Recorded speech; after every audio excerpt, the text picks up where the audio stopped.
Hello. In our elucidation today, we're going to look at two approaches in answering literature questions, especially when trying to garner background information. Now, in the first chart, which is the yellow chart, we're going to use the line-by-line approach. And then in the next chart, we're going to use the cyclic approach. Really simple strategies to help you garner background information that will help in answering questions. Now, first of all, let's look at a simple question. If the question is, choices have consequences, very direct. Another question could be, the choices that characters make can have devastating effects in their lives and in that of others. Now, basing your illustration on a doll's house, write an essay to justify this assertion. Now, if we use the line-by-line quadrant, for example, we'll pick on one character, for example, Mrs. Linde, and then we'll give the background information that answers the question on the choices that she makes and the consequences that come thereafter. For example, at the beginning, Mrs. Linde marries a rich man. That was a choice she made. And when she married the rich man, why did she do so? Then the line down there shows us that she had two problems at hand. Number one, she had a bedridden mother and two helpless younger brothers. Now, when she marries the rich man, what happens? The line that goes up here now illustrate what happens after she's married the rich man. And that is, she's widowed. When Mrs. Linde is widowed, she's left without anything. Now, why is she left without anything? Remember, she had chosen to marry the rich man, and in the process, she leaves the love of her life with Krogstad. We'll see what happens to Krogstad later on. Now, she's left with nothing. Why? Most students lack the ability to connect the sections of their essay.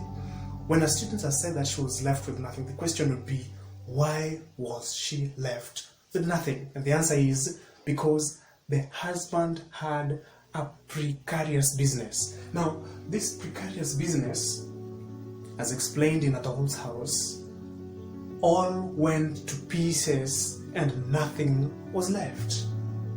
After that, what happens?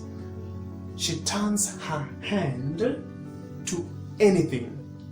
In this, when developing this background information, after she has lost the business, the student should now explain what happens next. So Mrs. Linde tries her hand in anything. First, she tries a small school, then a small shop. Why is she trying to do so? She's trying to meet the ends because the husband has died, the business was precarious and it is already gone, left with nothing. And she tells Nora that the last 3 years have seemed like one long working day with no rest. So she has worked herself out throughout all this time. Now, Mrs. Linde then therefore, after that, says that she has no one to live for anymore. How does this affect her? And why is it that she has no one to live for anymore? Because the mother and brother do not need her anymore. And why don't they need her? Because the mother is already dead and the brothers have situations they can shift for themselves. Now, what happens after that? Most students just leave their essays hanging at that point. But it continues. She has no one to live for. She feels like she is lonely. Now, in the continuation of the line, now we say, she feels alone in the world and feels forsaken and lives an empty life. Then we ask ourselves, what happens next? Naturally, she is desperate. And what does that lead to? When she goes to visit Mrs. Nora, she intends to meet Krogstad and explain her situation to him.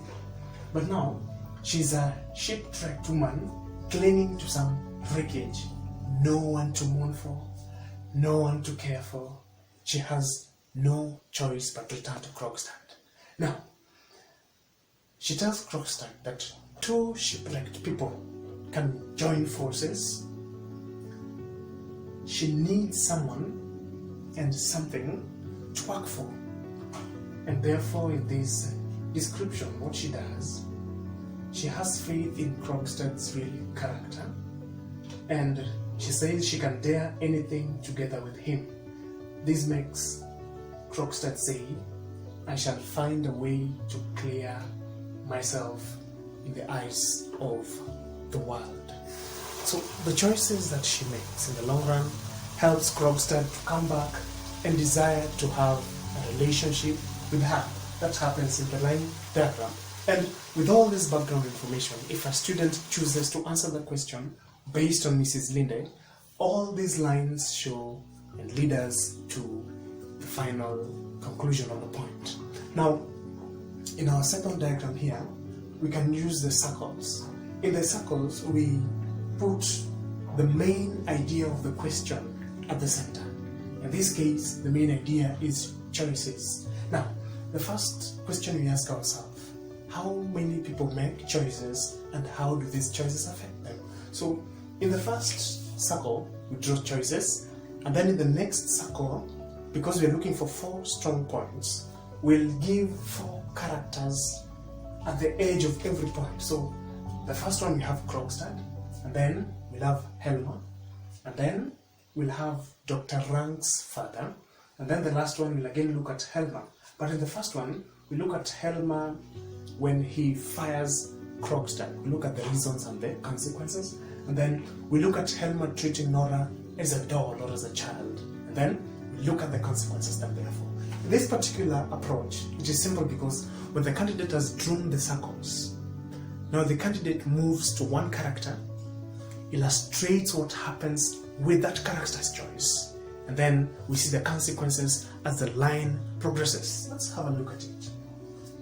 For example, Helma fires Krogstad. That is a choice. What are the consequences of this choice? When this happens, Nora tries to persuade Helma to retain Krogstad in the bank, but he does not retain his dismissal letter. What happens next? She knows Niels writes for a paper and may write malicious articles that can taint Helma's name. Now, Helma hates Niels Krogstad. Why does he hate him? Because of 2 reasons. Number 1, he's immoral.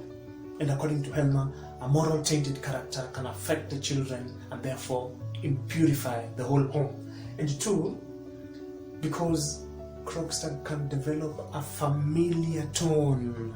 Hey, my old fellow. So he doesn't want to work closely with him because this person does not have the respect he desires to have when he's at work. Now what happens is that the wonderful thing in the long run fails to happen, and after Krogstad has blackmailed Nora, then she leaves the beautiful home that she has built with Helma. How devastating. Now we can look at another character, Krogstad. What mistakes does Krogstad make, and how do these mistakes affect him? The first choice Krogstad makes is that he destroys his reputation.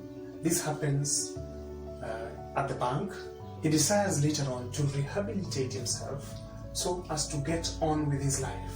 He's content to work his way up step by step and doesn't want to merely be taken into favor. Because he has done an indiscretion in the bank, he desires to redeem himself so that he can become whole again in the eyes of the society.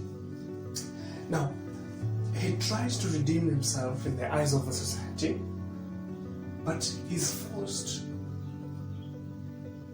to be as one with a deceased moral character.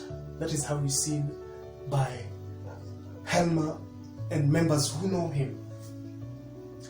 In the long run, because of his indiscretion, Krogstad loses his position at the bank. As you can see, he makes the choice, the background information is there, and then the consequence at the end of that choice. Let's look at another character. We have Dr. Rank's father. Now, Dr. Rank's father decides to live a pompous life, given to food and all sorts of excesses. But the consequence of this particular action is seen in his child.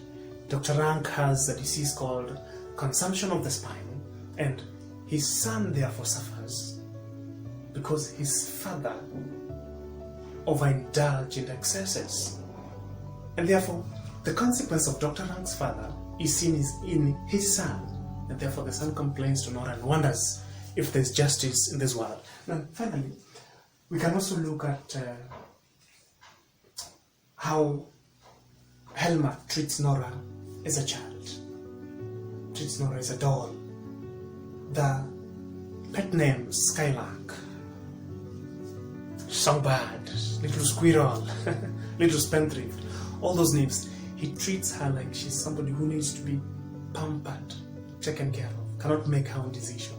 She's a woman. In fact, at one time, Helma tells her, no, that is like being a woman. She cannot think beyond what she has. When she gets money, it slips by her hands and melts away. She cannot account for where it has gone. According to him, Nora is a child and cannot reason. In fact, Nora says towards the end of the play that they have never sat to make proper decisions as a family. And Nora, in this particular home, feels like she has been transferred from Papa to Helma, and she has to waver herself to the tastes, preferences and likes of Helma, just like she did with Papa. Her opinion was never sought. And what consequence comes after that? Nora realizes that she has lived a lie all those years under the husband Helma, and when she realizes that, Helma has forced his tastes and preferences on her without listening or wondering what she thinks or what she wants. Now she gets on the path of self-identity and needs to stand alone and to understand herself. She realizes she has lived with a stranger for 8 long years, and in the long run she chooses to leave Helma and the children.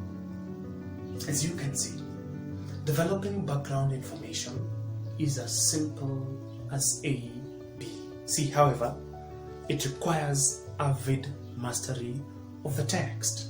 The students should therefore be trained, persuaded, and guided to read through the said book as many times as possible. Divide the book into episodes, and as is evident, Act 1 has only 5 episodes, Act 2 has 7 episodes, and Act 3 has 3 episodes. The students can pick an episode, understand all the background information, and then therefore they can easily either use the lines to direct their background information, or they can use the circles to efficiently and effectively bring out the much desired background information in answering literature text questions at Kcse level. Thank you for your time, and thank you for being on my YouTube channel. Always remember to subscribe to get more of this awesome and wonderful analysis of set books.